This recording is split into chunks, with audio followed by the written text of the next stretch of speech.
This is problem number 10-35. It is on page 596.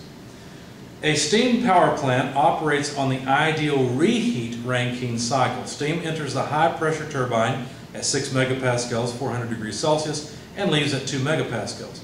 Steam is then reheated at constant pressure to 400 degrees Celsius before it expands to 20 kilopascals in the low pressure turbine. Determine the turbine work output in kilojoules per kilogram and the thermal efficiency of the cycle. Also, show the cycle on a TS diagram with respect to saturation lines. Well, first of all, drawing the TS diagram is straightforward. This is a simple, ideal reheat Rankine cycle. So we can start off by just making or copying the cycle that's given in the book as follows. So state 1's down here, go through a pump to state 2, then that takes us up to the boiler pressure. Now there's no state number given here. And then finally through the boiler to state 3, which is the entrance to the high pressure turbine. Then there's a drop through the high pressure turbine of pressure to state 4, and then back up to state 5 through the reheat in the boiler, and then comes down to state 6. A lot of times that's a saturated mixture, and my line's off a little bit. I guess I can fix that by pulling out this leg a little bit. So that's a little better. So this is the ideal reheat Rankine cycle, and what I'll do is I'll just add information as I collect it. Now, one way to solve this problem is to draw everything in a table. I'd recommend you do that, but usually I assign this as homework, so I'm not going to make just one table where you can just copy it and turn it in. So what I'm going to do is go through and solve this one step at a time. We're given some information. We were given, let's see, what all were we given? We were given steam enters high pressure turbine, 6 megapascals, 400 degrees Celsius. So we know that this temperature, let me move this a bit, temperature in degrees Celsius. We know that this temperature at state 3 is 400 degrees Celsius. Okay. We also know that this pressure line here from state 2 all the way through up to state 3, because that's going through the boiler, which we assume has constant pressure, is 6,000 kilopascals. In other words, 6 megapascals. Further, we're told that the reheat pressure, let's see, steam is then reheated at constant pressure 400 degrees Celsius, to 400 degrees Celsius. But okay, here it is. It leaves the high pressure turbine at 2 megapascals. So we know that the pressure at state 4 is 2,000 kilopascals. Now I realize this is a TS diagram, but I'm going to go ahead and put the pressure on it anyway. What's interesting is that the pressure at state 5, of course, is the same.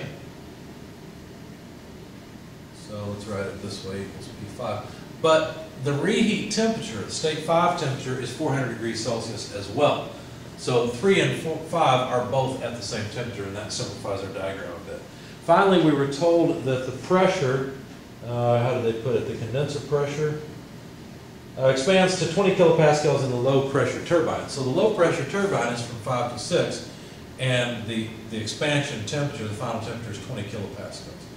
Now that doesn't make a whole lot of sense, because in the real world you don't really want your condenser pressure to go down below atmospheric, because if you have a leak, that you can end up with oxygen in the water and cause all kinds of problems. But for this problem, that's fine. This is what we were given. So we're supposed to find the specific turbine work, the thermal efficiency, and the diagram on a TS, or the TS diagram with respect to saturation lines. So the way we're going to solve this is just by going around the entire cycle with what we know to see what we can find out. Now notice, we know the pressure at state 3 and the temperature at state 3. The pressure at state 3 and the temperature at state 3 allow us to look up anything we want. In fact, I can find the enthalpy at state 3. If you look it up, it's 3178.3 kilojoules per kilogram. Now notice that state 3 has an isentropic relationship with another state. That means it'll be beneficial for us to go ahead and find the entropy at state 3 while we're right here. It's the same page, same place in your book, and it's 6.5432 kilojoules per kilogram per Kelvin. So now we've solved state 3. We know everything that there is to know. I can even put an entropy on this axis, 6.5432. Should probably turn it. I think I'll do that. 6.5432. And the units are kilojoules per kilogram per Kelvin. Okay, so there's the entropy in states 3, 4. Now, wait a second, that was important. I just said it's the entropy in state 3, 4. You can see that on the diagram. I was trying to label the entropy of state 3, but you recognize then that the entropy of state 4 is equal to the entropy in state 3. This is our isentropic equation for this kind of problem where we have a vapor power cycle. This is mostly what you see. But we know the pressure in state 4 as well, right? The pressure in state 4 and state 5 were given as 2,000 kilopascals. So again, we can simply take this entropy, take this pressure, and look up anything we want to know. For example, we'd like to know the enthalpy in state 4. Now, unfortunately, if you go to the superheated tables and you look up a pressure of 2 megapascals and an entropy of 6.5432 for state 4, this is the same as state 3, what you'll find is that you have to interpolate. I've done that, and I'd like to see that work on your paper. You should come out with 2901.1 kilojoules per kilogram unless I did something wrong along the way. So there's the enthalpy in state 4. So we've solved state 3, we've solved state 4. How about state 5? Well, state 5 is basically given, isn't it? Because look, the pressure in state 5 and the temperature in state 5 are both given. The pressure in state 5 is 2,000 kilopascals, temperature 400 degrees Celsius. So looking up the enthalpy in state 5 is simply a matter of going back to the superheated tables again and looking for the properties. So the enthalpy in state 5, just read it off, it's 3248.4 kilojoules per kilogram. And again, we have a vertical line on the TS diagram, gives us a hint that we probably should look up the entropy in state 5 because it will be useful for finding state 6. In fact, when you do that, this is 7.1292 kilojoules per kilogram. All right, so why don't we just continue on around the cycle, just walking around solving everything. State 6 is next in line. We know the entropy in state 6 is equal to the entropy in state 5. The pressure in state 6 is 20 kilopascals. And so this should be enough information to find out the enthalpy in state 6, which is something we need. Well, you have a small problem. If you go and you look up 20 kilopascals and you look at this entropy, you'll find that it is less than Sg, but more than Sf. What does that mean? That means that in fact state 6 is a saturated state. There is a mixture of vapor and liquid in that state. In other words, we need to calculate the quality in state 6 based on the entropy that we know in state 6, S6 minus SF over SFG. So we know the entropy in state 6 because we know the entropy in state 5, and we know the two are the same. So let's just plug it in, 7.1292 less SF. So what you do is you go to a pressure of 10 kilopascals, look up SF there. When you do that, you'll find it's 0.8320. Look up SFG, they've got that column for you at 7.0752. These have all the same units, so I didn't write them down. I'm going to run off the board if I don't put the quality down here. It's 0.89, or in other words, 89% of the fluid in state 6 is in the vapor phase, and 11% is in the liquid phase. So now we can find the enthalpy in state 6. It's just HF plus the quality in state 6 times HFG. So again, you're going to look up HF and HFG at 10 kilopascals, okay? And I'll plug in all the numbers. 251.42 plus 0.89, the quality, times HFG, which is 2,357.5. Plug all that into your calculator, and the enthalpy comes out to about 2,349.6. So, and these are kilojoules per kilogram. So now we have solved all of the right-hand side of this problem. We have solved all the enthalpies in states 3, 4, 5, and 6. Now we need the enthalpy in state 1 and state 2. Okay, so let's see. The enthalpy in state 1, let me erase this because we know what we're going to find. The enthalpy in state 1, oh, by the way, you know what? I forgot to write down the entropy in state 5.6.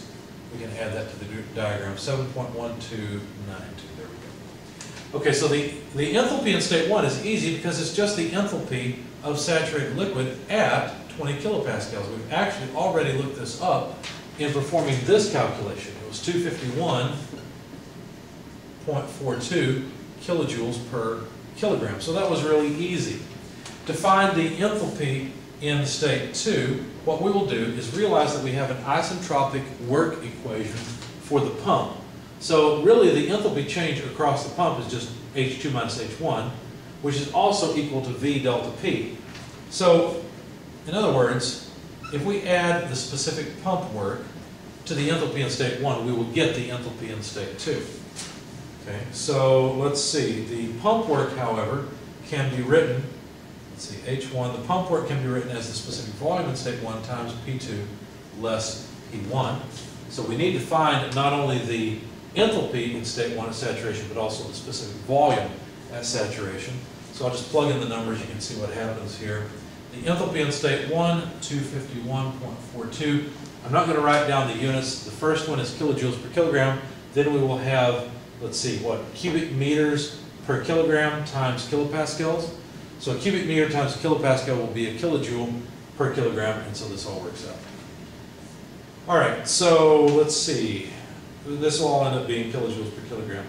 The specific volume is 0.001017 cubic meters per kilogram. The pressure is 6,000 at P2 minus P1 20 kilopascals. As I said, this all comes out to kilojoules per kilogram, so I won't write it all in. This comes out to 257.50 kilojoules per kilogram for the enthalpy in state 2. All right, now we've found everything we wanted. By the way, if you wanted to find the temperature here, you can do it pretty easily. All you'd have to do is look up the saturation at saturation temperature at 20 kilopascals, and you'd have it.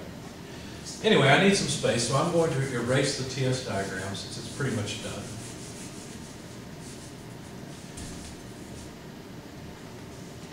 And calculate what they asked for. They wanted the thermal efficiency.